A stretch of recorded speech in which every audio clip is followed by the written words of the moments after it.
hatimu, kasih yang sejati yang seperti Engkau punya, Tuhan. Amin, Tuhan. Kemanakah kami mencari kasih sejati? Kemanakah kami berseru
Amin Tuhan Yesus. Terima kasih Bapa yang baik. Amin Yesus. Kami merasakan betapa Engkau baik bagi kami. Kami merasakan sentuhan kasih-Mu, jamahan-Mu Tuhan menjamah setiap kami pada siang hari ini. Kami percaya sesuatu yang baru Kau berikan, ada mujizat-Mu terjadi bagi kami. Tuhan Engkau hadir di antara kami. Amin Tuhan Yesus. Terpuji Engkau Bapa yang baik.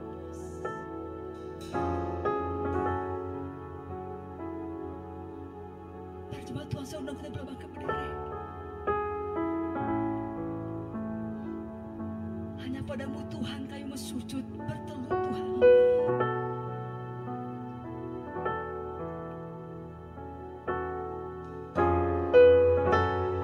Padamu Yesusku, ku sujud dan berseru, mengangkat tangan berserah padamu.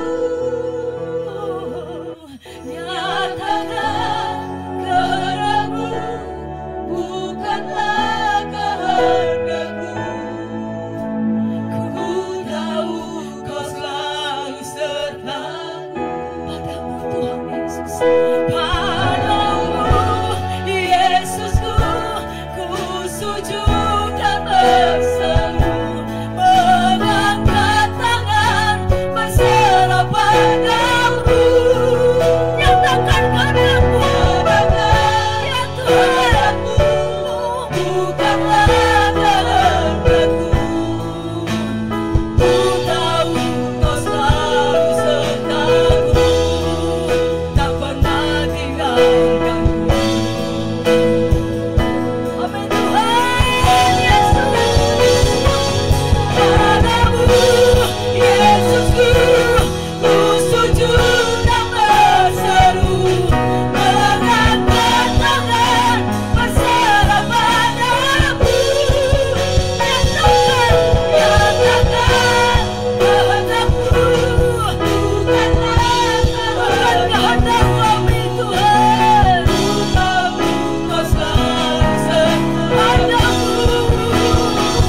tinggalkan. Ku tahu Kau selalu sertaku, tak pernah tinggalkan.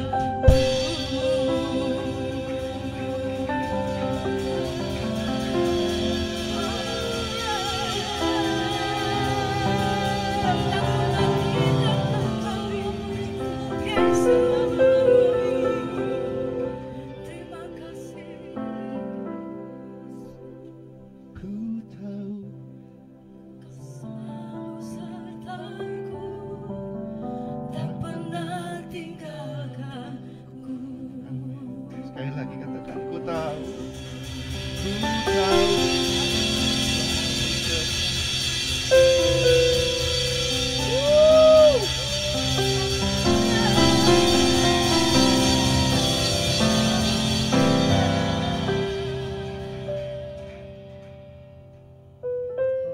Allah akan memulihkan.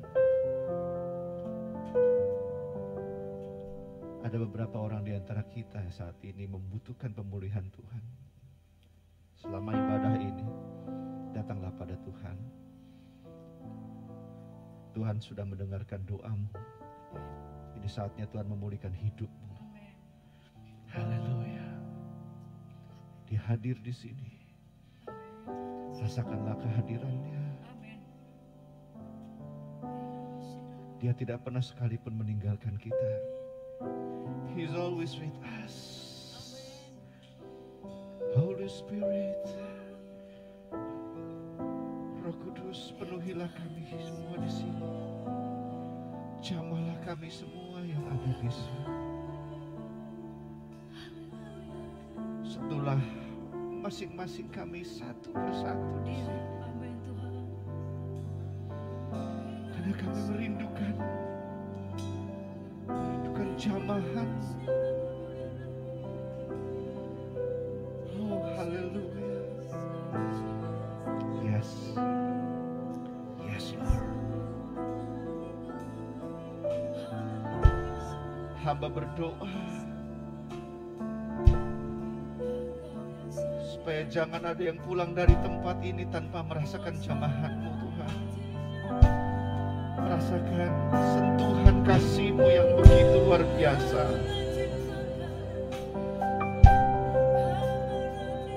Haleluya.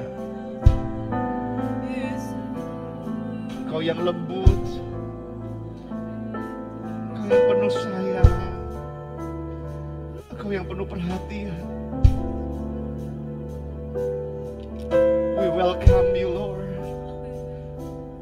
Terima kasih Tuhan. Terima kasih Roh Kudus. Berbicaralah di tengah kami.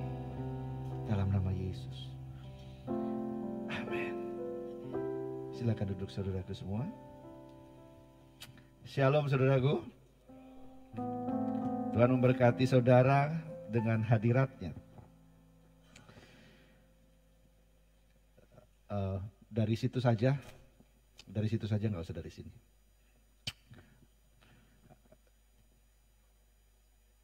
Tujuan peribadatan adalah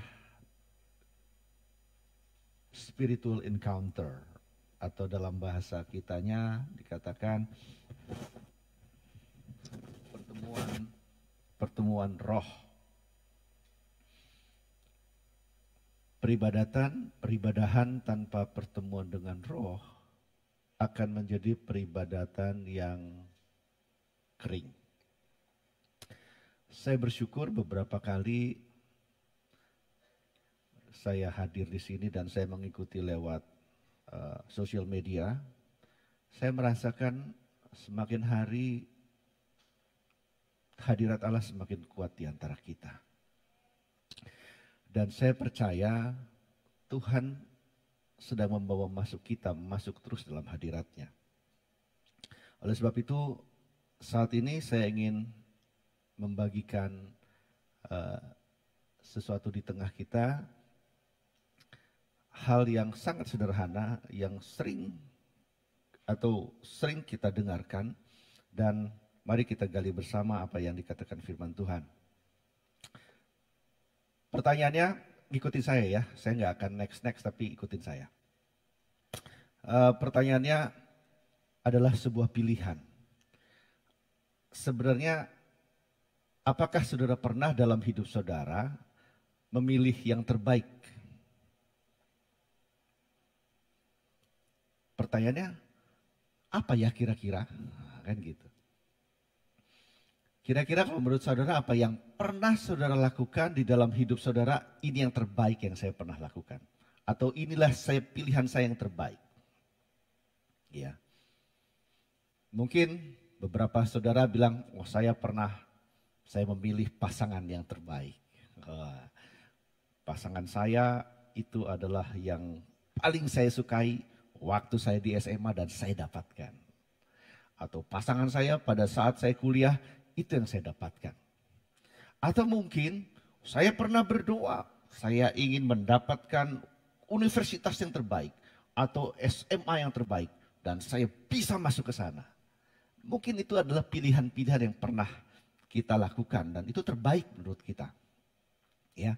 Lalu mungkin kita juga pernah pekerjaan. Ya, saya pengen sekali saya dapat pekerjaan itu, dapat gitu loh. Ya. Mungkin itu pilihan yang terbaik. Atau saudara pernah ingin memulai bisnis, saya pengen bisnis ini. Saya usahakan setelah 10 tahun dapat dia. Itu pilihan-pilihan yang terbaik. Ya. Tapi apakah itu yang terbaik di dalam Tuhan? Kita belum tahu. Saya juga tidak tahu. Mungkin saudara tahu, puji Tuhan gitu ya. Tapi kita lihat apa sebenarnya yang Alkitab katakan tentang pilihan terbaik. Ya. Kita sama-sama buka dalam Lukas pasal yang ke-10.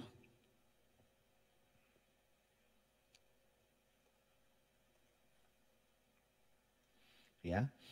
Ayat yang ke-38 sampai 42, ya. Di sini pun ada, saudara bisa buka Alkitab, bisa juga lihat di sini, ya. Saya akan bacakan bagi saudara, ya. Saudara menyimak saja karena saya ingin membacakannya bagi saudara. Tibalah ia, maksudnya Yesus, di sebuah kampung. Seorang perempuan yang bernama Marta menerima dia di rumahnya.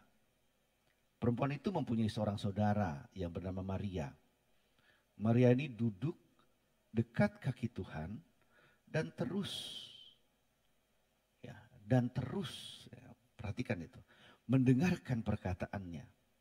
Sedang Marta sibuk sekali melayani, ia mendekati Yesus dan berkata, Tuhan, tidakkah Engkau peduli bahwa saudaraku membiarkan aku melayani seorang diri?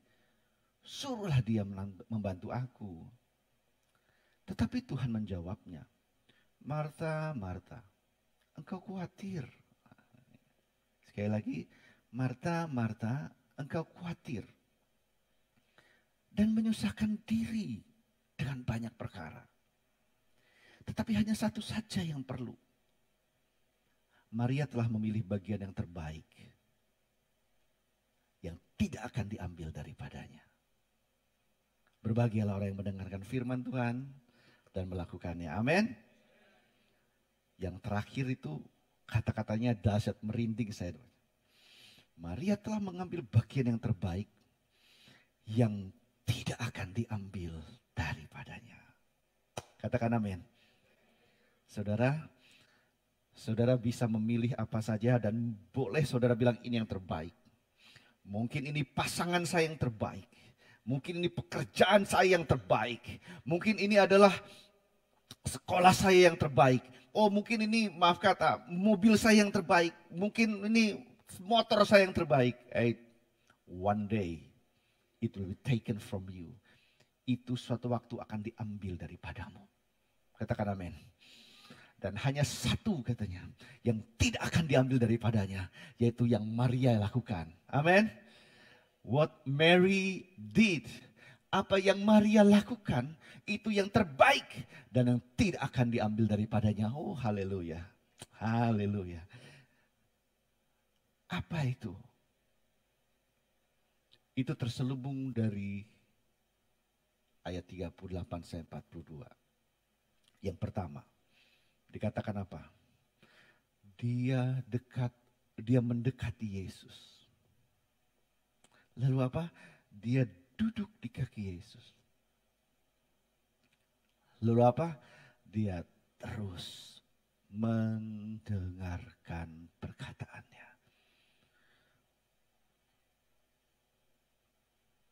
Saya bilang begini. Dan saya mencoba masuk ke dalam cerita itu. Lalu saya melihat dalam kehidupan pribadi saya. Lalu saya juga mulai mencoba mengamati kira-kira kisah-kisah beberapa hamba-hamba Tuhan yang lainnya, juga beberapa kisah-kisah sukses, kisah-kisah tidak sukses juga. Terus saya melihat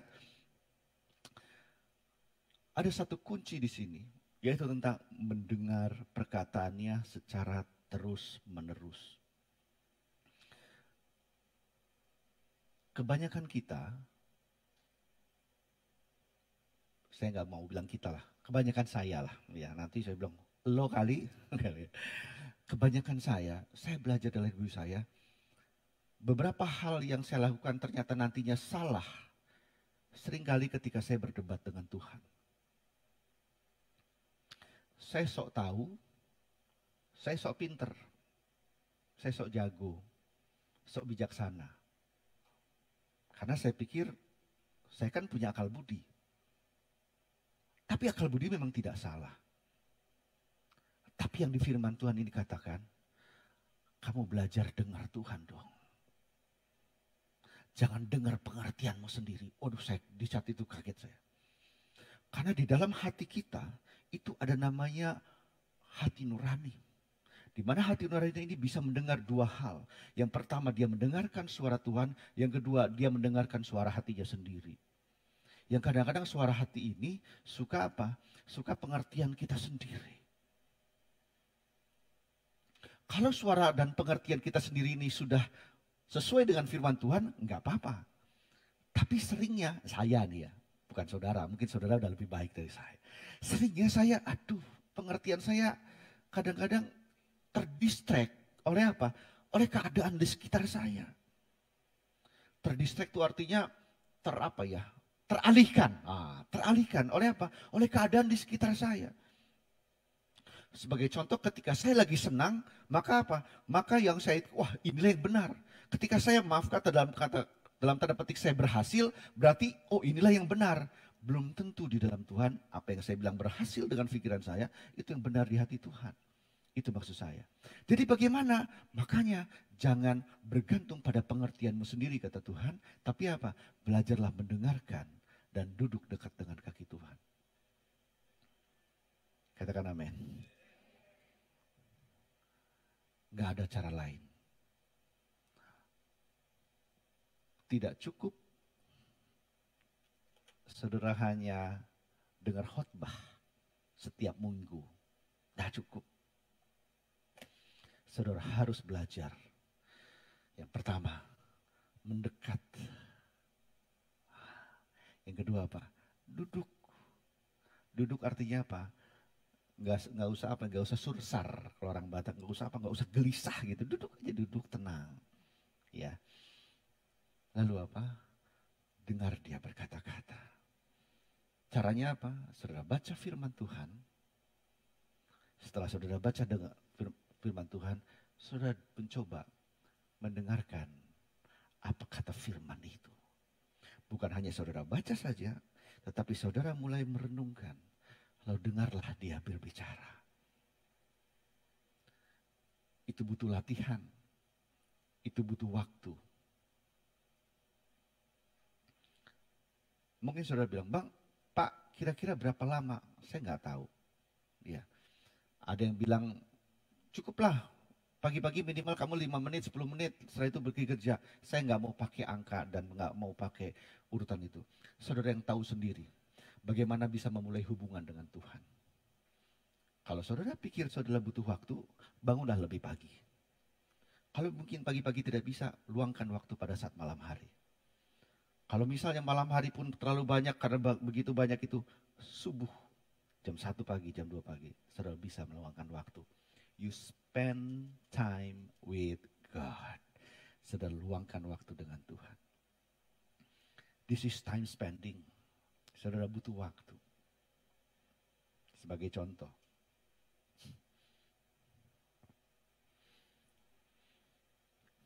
Kita datang ya. Terus tiba-tiba istri saya bilang tadi, warna pink katanya gitu ya. Artinya apa warna pink? Valentine Day. Ya kan gitu ya. Betul ya? Cinta kasih. Terus istri saya bilang tadi, kami kongsi facoy. Ya.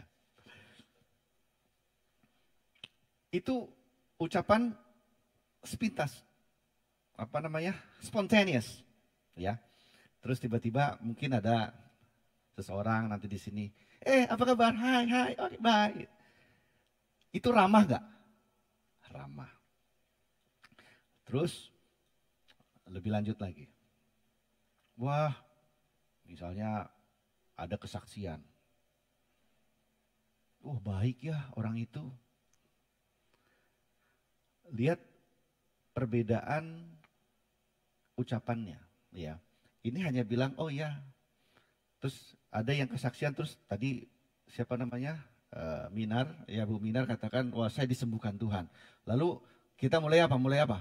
Merasa bersyukur toh? Puji Tuhan. Ya, kita merasa senang nggak? Senang. Tapi senang untuk siapa? Kira-kira yang dalam pikiran saudara apa? Wah, ada berapa? Wah hebat ya Minar sudah disembuhkan. Atau bagus ya Minar berharap sama Tuhan. Atau apa lagi? Tuhan Yesus dahsyat. Bisa berbagai macam pandangan toh. Itu baru mendengar orang diberkati oleh kesembuhan. Kira-kira dari sisi Minarnya, Ibu Minar. Kira-kira apa yang dia rasakan? Yang dia rasakan tuh bergemuruh saudara. Bercampur aduk. Yang pertama senang, betul nggak? Yang kedua apa? Mau lompat-lompat katanya. Yang ketiga apa? Pokoknya teriak mau puji Tuhan katanya. Betul nggak? Karena dia mengalami pengalaman itu. Yang saya maksud di dalam sini tadi, bukan yang pertama, sepintas saja, atau mengatakan kau baik Tuhan, tetapi lebih daripada itu, engkau mengalami, masuk ke dalamnya. Katakan amin. Ya, ketika engkau bilang baik, ketika Tuhan Yesus bilang hebat, ya Tuhan Yesus hebat, ya oke hebat. Tetapi ketika engkau masuk dan mengalaminya, bilang hebatnya gak seperti itu. Hebat! Betul gak? Dahsyat itu. Ketika saya disembuhkan dari penyakit COVID, saudara tahu apa yang saya rasakan?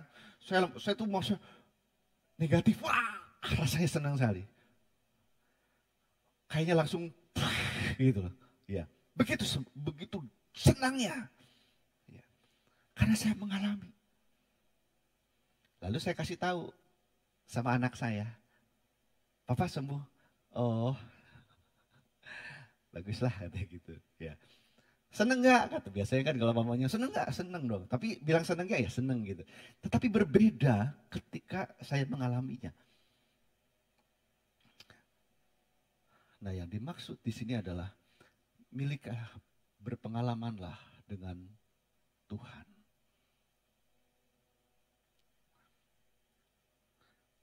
Miliklah hubungan yang spesial dengan Tuhan. Bukan hanya selintas. Pagi hari kamu datang, kamu saat teduh. Selamat pagi Tuhan. Dah. Lalu kerja seperti biasa. Lebih dari itu. Kau datang masuk dalam hadiratnya. Ketika kau katakan baik, bukan hanya engkau baik Tuhan. Tetapi engkau, you mean something. Engkau bermaksud mengatakan engkau baik. Amin. Saya percaya untuk pas lagi Ibu Lisa menciptakan, kau Bapa yang baik, kau Bapa yang baik, kau katakan kami khusus di hatimu. Beliau pas lagi nyiptain lagu itu berkecamuk tuh. Itu janji Tuhan tuh nyata akan digenapi. Betul nggak? Kita yang dengarnya, kau Bapa yang baik, ya kau Bapa yang baik. Kau katakan kau ketinggian tuh, kau Bapa yang mungkin malah banyak mengkritik mungkin gitu, ya. You don't, saudara tidak masuk kepada kebaikan Allah karena apa? Enggak ngalami. Minar tadi bilang, kau hebat Tuhan, kau penyembuh. Dia mengalami kesembuhan itu instan.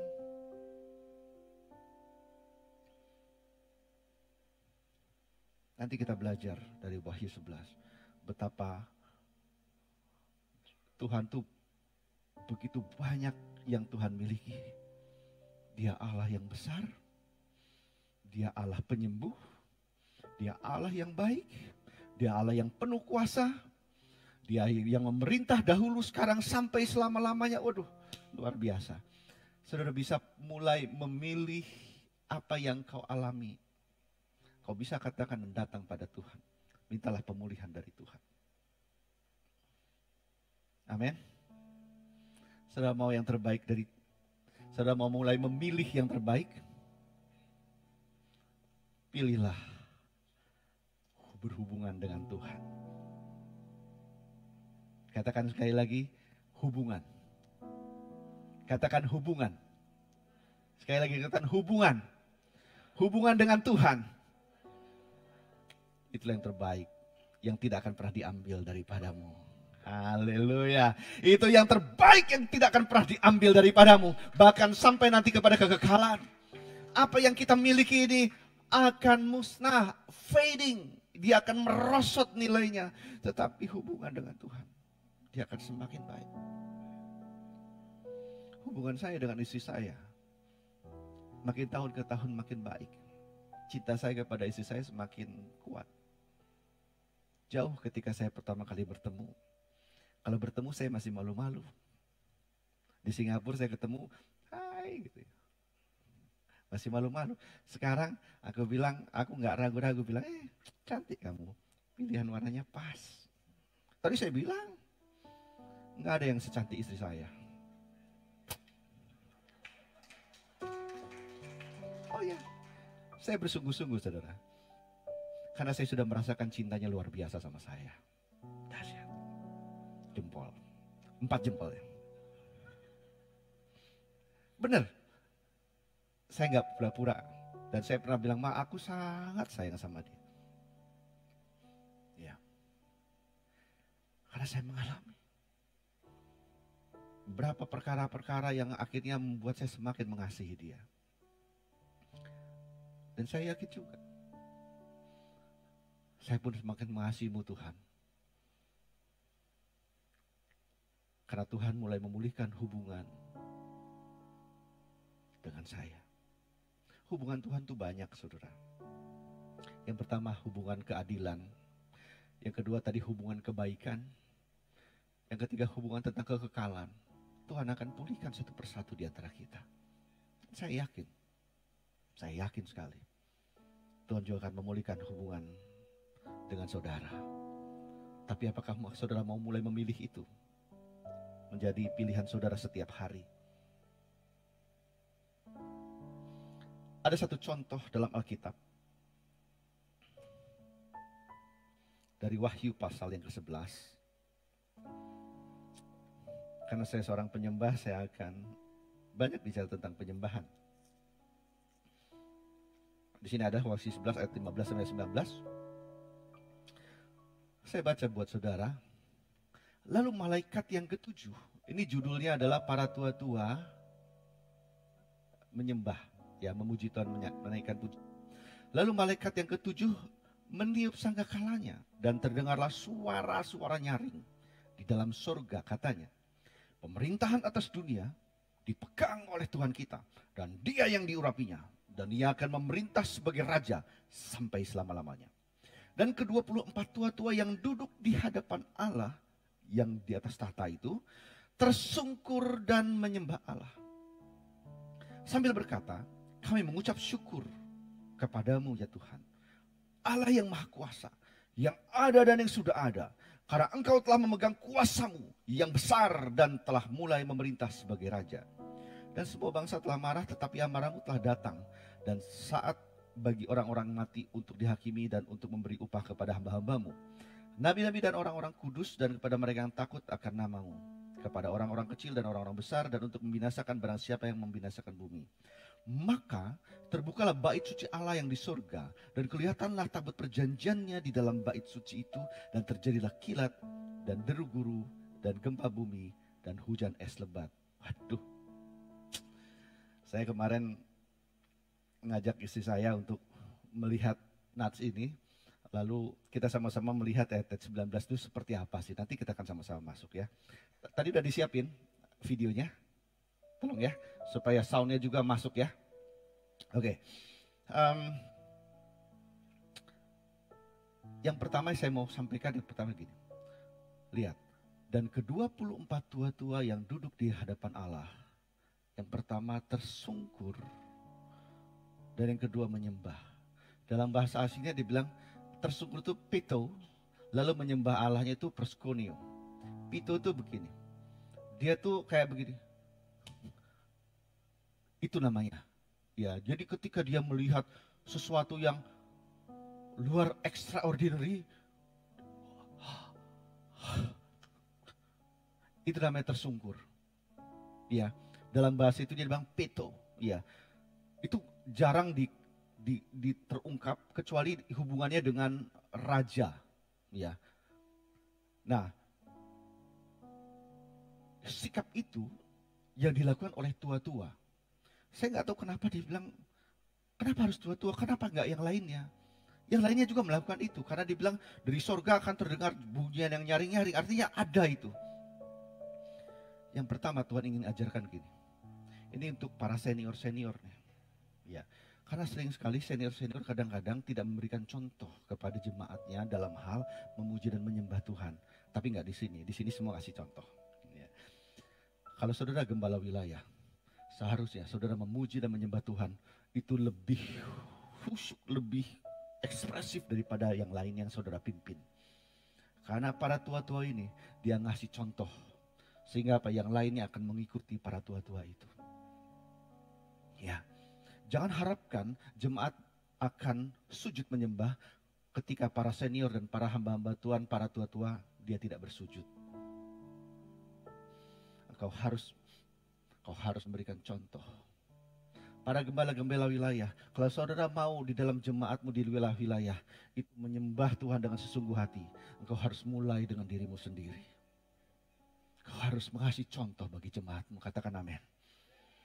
Kalau engkau belum pernah proskuneo, kalau engkau belum pernah bersujud, jangan pernah harapkan jemaat akan bersujud. Wahyu bilang, dia ngasih contoh. Para tua-tua, ke-24 tua-tua. Saya nggak akan bahas sekarang apa itu arti 24 tua-tua. Nanti kita bisa tentang akhir zaman. Tetapi 24 tua-tua itu adalah orang-orang yang Tuhan tetapkan dan akhirnya berhasil dalam hidupnya. Sehingga apa? Sehingga menjadi contoh 24 orang yang the greatest hamba Tuhan yang pernah ada di bumi ini. Dan Tuhan kasih di situ. Dan mereka bukannya begini menikmati kebesarannya, enggak. Ketika dia melihat Allah yang besar, ketika dia melihat kuasanya begitu luar biasa, dia tersungkur. Lalu dia bilang, proskuneo. Karena melihat kebesaran Allah yang begitu dahsyat. Saudaraku, itu nggak mulai dengan sendirinya. Saudara harus mulai melatih kau dari rumah. Para pemuji dan penyembah Tuhan. Jangan harapkan jemaat akan proskuneo kalau saudara tidak pernah proskuneo dengan Tuhan. Saudara jangan harapkan jemaat akan tersungkur kalau saudara tidak pernah tersungkur di hadapan Tuhan. Katakan amin, saudaraku. Kita harus saling memberikan contoh. Kita harus memberikan teladan. Kalau engkau ingin masuk dalam hadirat Tuhan, oleh sebab itu, ini tidak bisa direkayasa. Itu akan hadir dengan sendirinya ketika apa? Ketika engkau melihat dan merasakan hadirat Tuhan begitu nyata atas hidup. Kau mengalami pengalaman pribadi dengan Tuhan.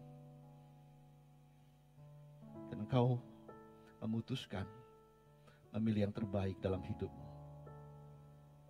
Itu hubungan dengan Tuhan lebih baik daripada yang lainnya. Dalam Lukas tadi dikatakan, Maria telah memilih yang terbaik. Itu yang diperlukan dalam hidupnya. Dan itu yang tidak akan pernah diambil daripadanya. Saudaraku, mungkin saat ini kita penuh dengan cita-cita dalam hidup kita. Mungkin kita juga penuh dengan harapan, penuh dengan tujuan dan sebagainya. Kerinduan, keinginan akan ini, akan itu, akan ini. That's fine. Tapi firman ini katakan, apakah engkau sudah mulai memilih yang terbaik dalam hidupmu setiap hari? Engkau lebih mengutamakan hubunganmu dengan Tuhan daripada kesibukanmu yang lain. Kesibukan tidak apa-apa. Kesalahan Marta satu, dia khawatir. Bukan hanya sibuk di situ katakan, Marta, Marta, kamu khawatir. Bukan hanya sekedar sibuk. Dia mencoba mencari jalan keluar karena dia nggak bisa begitu, nggak bisa lama-lama mendengar. Udah dia coba-coba cari kegiatan. Kenapa? Dia khawatir. Kalau engkau khawatir dalam hidupmu, kalau engkau khawatir akan penghidupanmu, ini saatnya untuk kau datang pada Tuhan.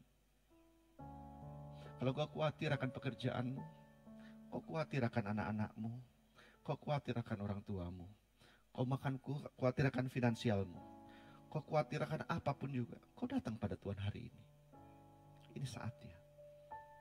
Karena kau juga bisa khawatir akan pelayananmu. Ini bukan pelayananmu, ini pelayanan Tuhan. Datanglah kepada Tuhan. Pito and Presconio, tersungkurlah di hadapan Tuhan. Bukankah Dia Allah yang besar? Di dalam penyembahan, di dalam Wahyu 11 ini ada beberapa unsur yang perlu kita pelajari. Yang pertama apa? Ketika engkau menyembah, penuhilah dengan rasa syukur.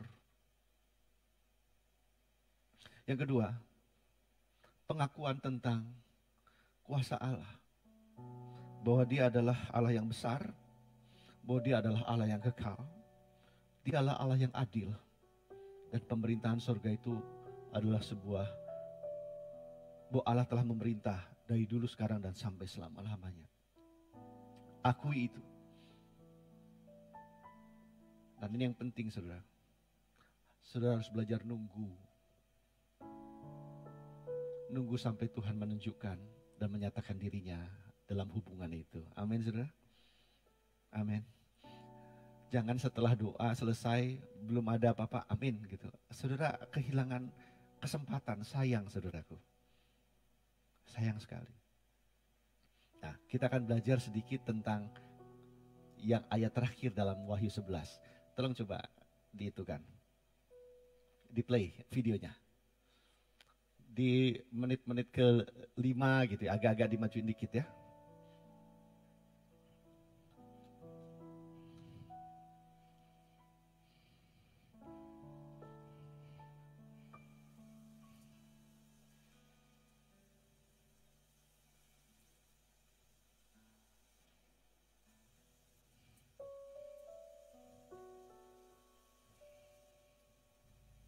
Bisa?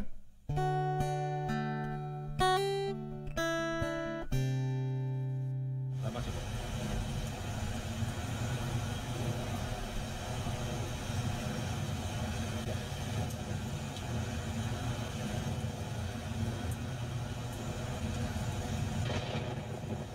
Agak besar coba, agak besar.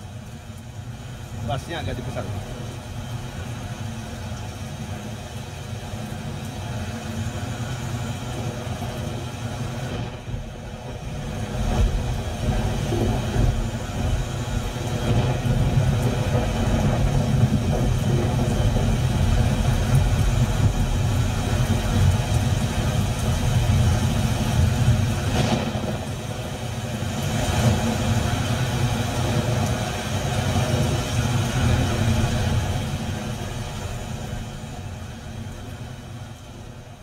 Lihat saudara, maka terjadilah katanya kilat, lalu deru guruk, dan gempa bumi, dan hujan lebat.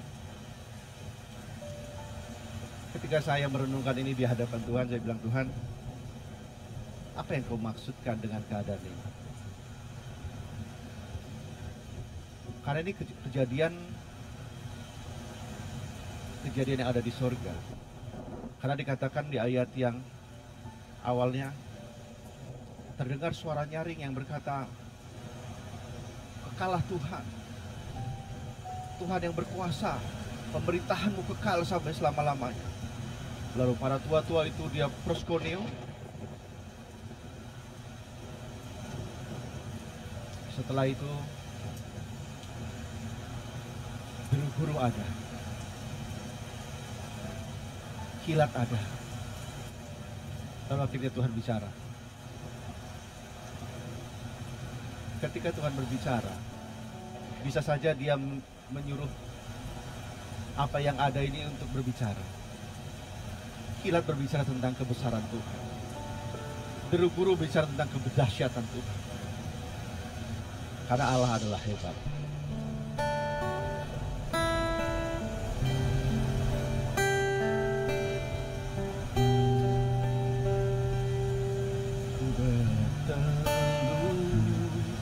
Di altarmu, ku tahu hidupku milikmu, ku angkat pujian padamu,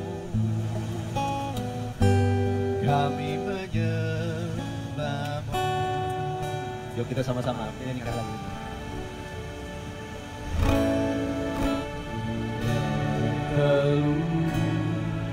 Di altarmu, ku tahu hidupku milikmu, ku angkat pujian padamu, kami menyembah. Haleluya, haleluya.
Hidupkan lagi, perhatikan ini ya.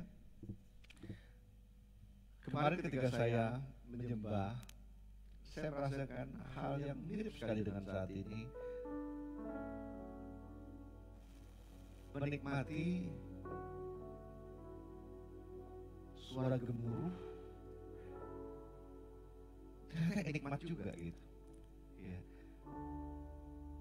Merasakan bahwa Tuhan juga menyatakan ingin, lihat nih, alam semesta pun sebenarnya menaikkan pujiannya bagiku, kata Tuhan. Amin. Di surga nanti mungkin lebih meriah daripada itu. Amin, saudaraku. Lebih meriah. Batu-batu mungkin menyanyikan pujian bagi Allah kita. Bumi gemetar, tapi tidak merusak sesuatu. Hujan es datang, tapi tidak merusak sesuatu. Karena kita adalah roh.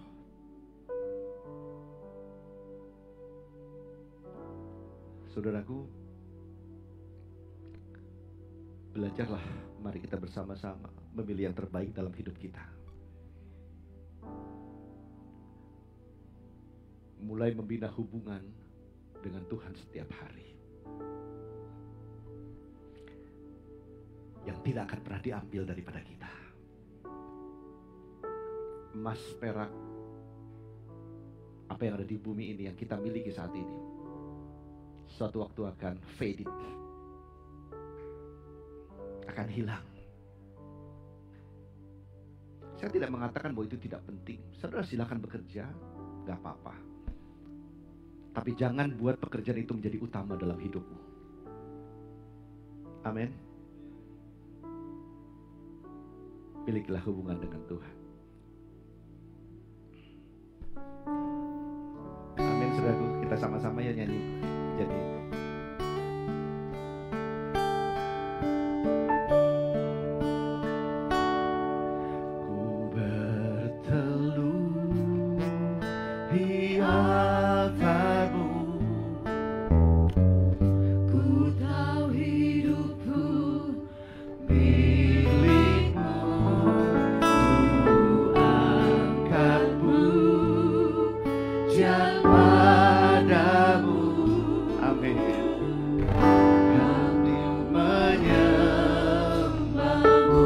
wajahmu dan bukan berkatmu.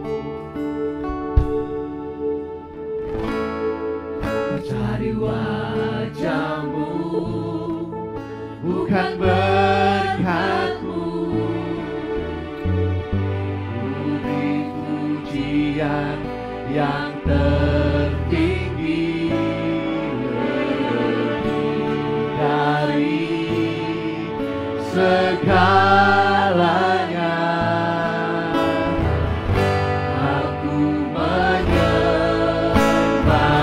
Mari bangkit berdiri bersama-sama.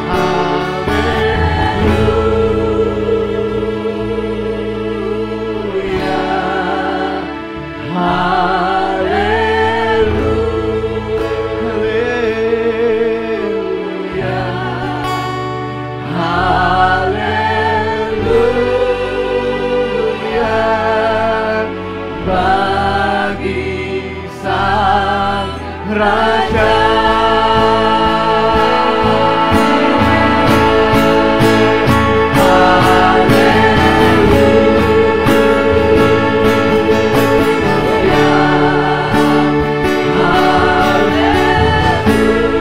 My God, haleluya, bagi Sang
into your presence now. Haleluya, bagi Sang Raja.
Haleluya